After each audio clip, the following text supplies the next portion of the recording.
dirigeant. Donc, de moyen, la carte, la guillemot, la carte pas.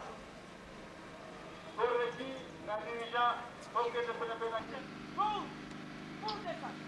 Non, hey.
On va ranger le projecteur.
Séminaire de communicateurs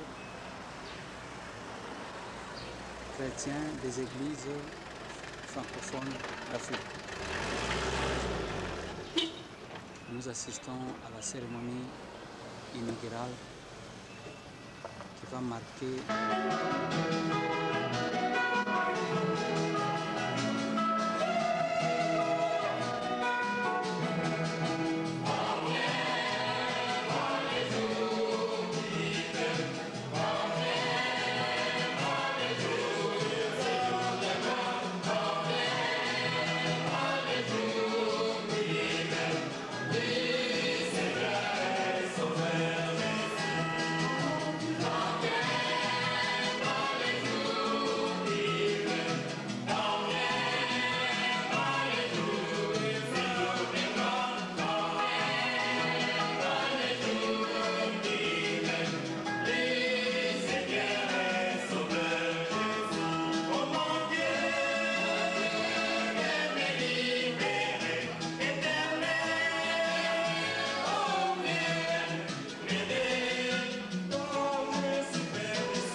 pour l'éternité. Amen. Prions Dieu. Seigneur, nous sommes ici parce que nous sommes tes serviteurs et tes servantes.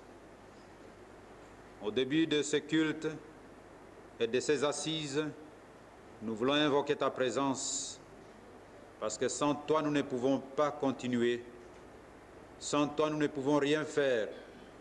C'est pourquoi nous te demandons d'être au milieu de nous, afin que nous puissions dire que le Seigneur était avec nous à la fin de ce culte. Prends toi-même la direction de ce culte pour qu'il te soit agréable. Les cantiques, les prières, tout ce que nous devons faire doivent rendre gloire à ton nom, parce que c'est à cause de toi que tu nous as réunis afin de recevoir de toi la bénédiction descendue du ciel. Nous te demandons toutes ces grâces, au nom et pour la gloire de notre Dieu.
d'y attendre la promesse du Père.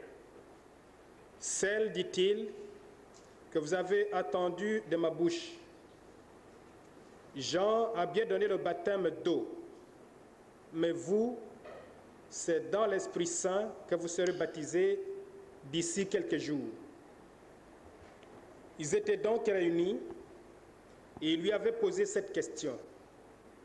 Seigneur, est-ce maintenant le temps où tu vas rétablir le royaume pour Israël?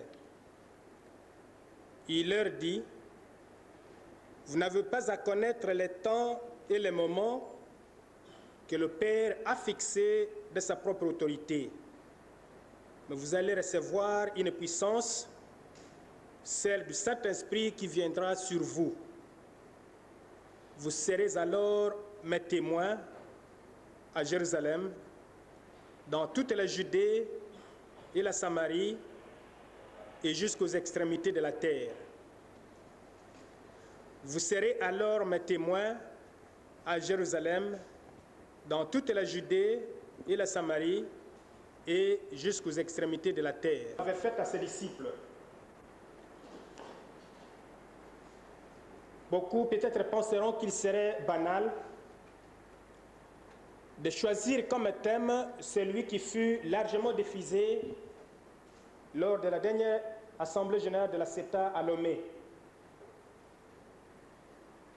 Néanmoins, les objectifs de cette consultation sur l'information et la communication, surtout dans les églises chrétiennes francophones d'Afrique, ne sont pas incompatibles avec le témoignage que les églises chrétiennes d'Afrique sont appelées à rendre.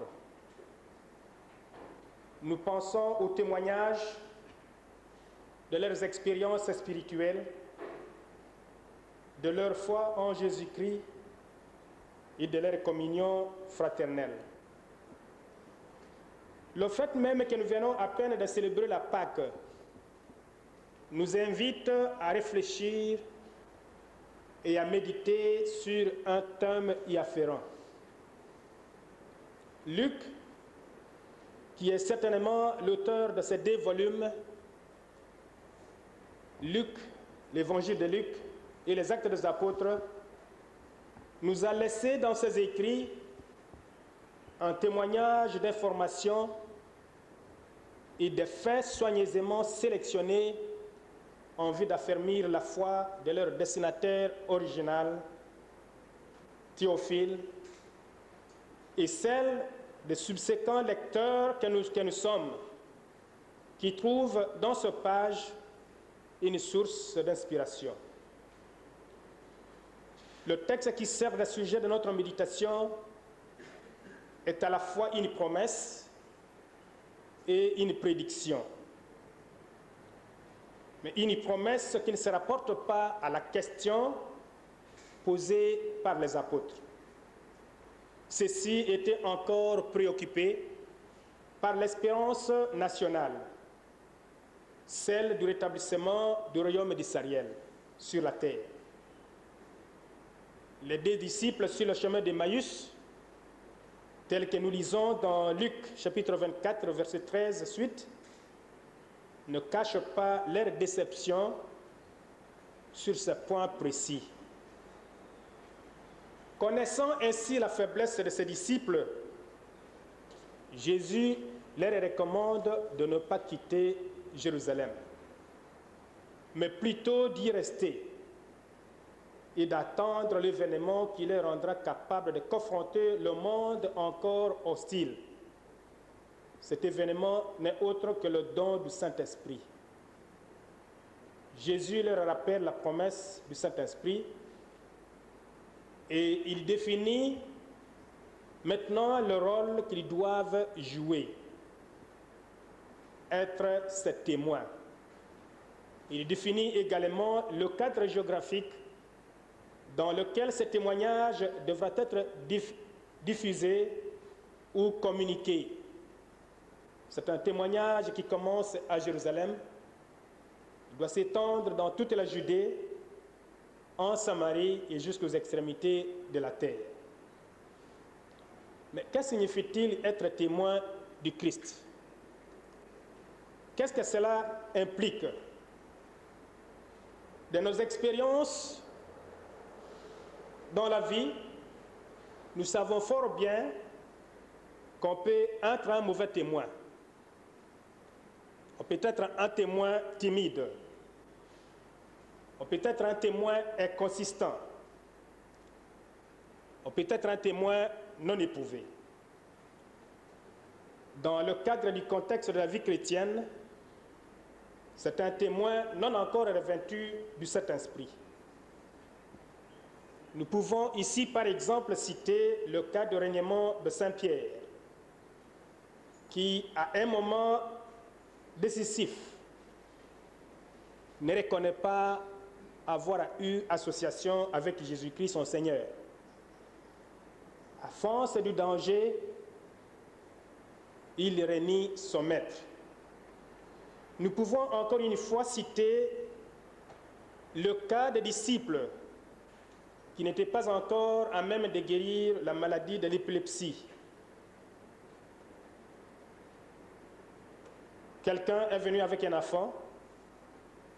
Sa foi était si grande qu'il ne pouvait pas approcher Jésus. Il y part chez les disciples, il leur demande de guérir l'enfant. Les disciples essayent, mais ils ne parviennent pas. À la fin des comptes, ils se rendent à Jésus-Christ. Seigneur, nous avons essayé, mais nous n'avons pas pu. Et Jésus, déçu de ce fait, que les disciples qui étaient avec lui depuis très longtemps n'étaient pas encore en mesure de rendre ce petit service à ceux qui en ont tellement besoin, leur avait demandé: ne savez-vous pas que cette maladie ne se guérit pas uniquement par la prière? C'est que les disciples de Jésus n'étaient pas encore en mesure, ils n'étaient pas encore suffisamment éprouvés pour servir de témoins dans les actes.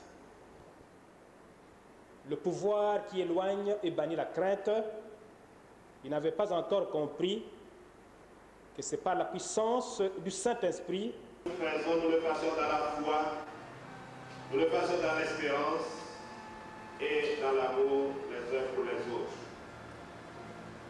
Nous te prions, Seigneur, pour ce pays, le Zaïre, et les églises qui nous reçoivent. Nous te prions pour le témoignage de ces églises, que cette consultation renforce leur témoignage de chrétiens dans la société. À travers notre présence, elles vont faire preuve d'unité en toi, en nous recevant ensemble et dans le cadre de l'universalité de l'Église. Seigneur, renforce ce témoignage d'unité. Révérend serviteur de Dieu, mes frères et sœurs dans le Seigneur, avant de souhaiter la bienvenue, nous voudrions nous acquitter d'un bien agréable de voir. C'est la joie et le plaisir de vous présenter nos frères, sœurs, visiteurs et participants à cette première consultation des églises d'Afrique francophone qui ouvre ce jour à Kinshasa, capitale du Zaïre, pays qui a accepté le Seigneur comme sauveur et maître et qui s'efforce par la grâce de Dieu de fonder son développement sur les valeurs évangéliques. Nous avons donc la joie de vous présenter les chefs d'église et responsables des services de communication des pays ci-après. Si j'appelle les pays, je voudrais que les participants se lèvent. Nous commençons par Bénin, de là-bas aussi. Merci beaucoup. Burundi.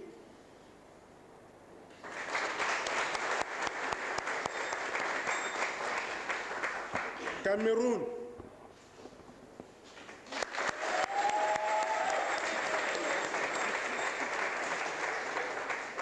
Centrafrique,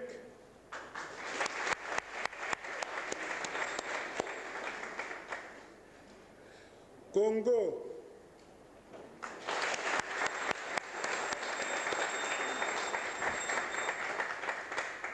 Côte d'Ivoire,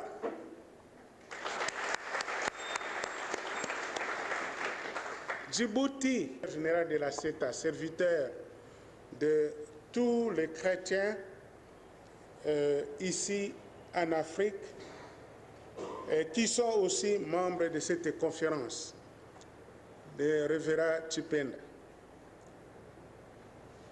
Vous voulez que je vous présente? Je vous les présente.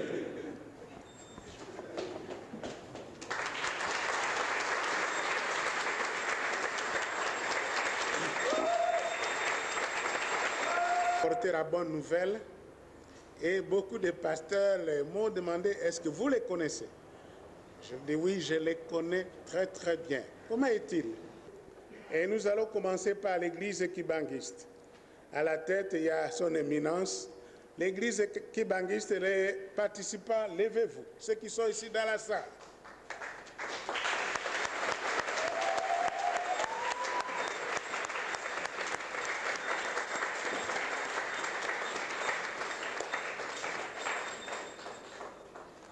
Et je demande aussi à l'église du Zaïre, si leurs participants sont ici, levez-vous s'il vous plaît.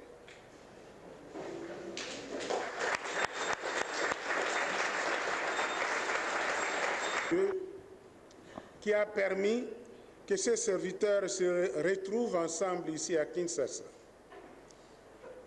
Après avoir veillé sur chacun et chacune de nous ici présents, pendant le préparatif du voyage et au cours du voyage effectué, soit par avion, soit par les bateaux, parce que les autres ont traversé le fleuve, pour atteindre la ville de Kinshasa. Nos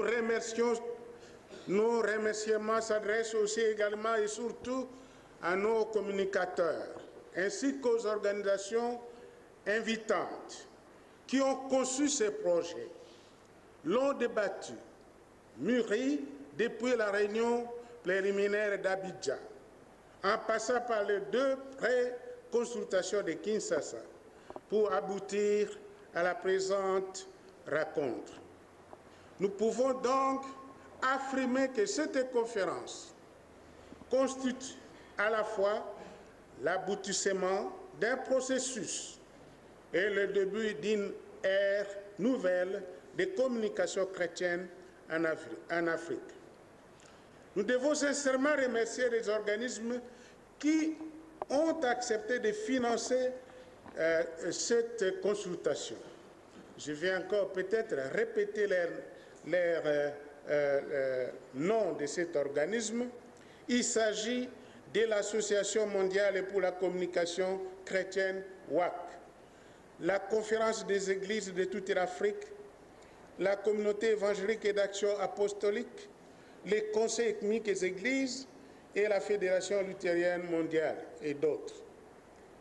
À cette liste, nous devons aussi ajouter les autres qui ont participé ici même à Kinshasa pour faciliter cette rencontre. Pour l'église du Christ au Zaïre et l'église kibanguiste, le choix de Kinshasa marque un signe de confiance aux chrétiens du Zaïre, autant qu'il constitue pour nous un privilège et un honneur de recevoir la première consultation de ce genre. Permettez-nous d'exprimer notre joie de vous accueillir sur cette terre d'Afrique qui est le Zaïre, et aussi de retrouver certains amis, des collègues et des connaissances que nous avons vus jadis. Quelle joie si on se rencontre encore une fois. Nous avons toujours émis le vœu que de voir les églises africaines d'expression française de se réunir et débattre le problème qui leur sont spécifiques. Aujourd'hui, nos vœux sont exaucés, et ce, par la communication. Ce qui semble tout à fait naturel, car la communication réunit les hommes par l'échange de messages qui crée les dialogues et raffermit les relations. Mes frères et sœurs dans le Seigneur, cette consultation sur l'information et la communication offre l'occasion à nos églises de coordonner nos efforts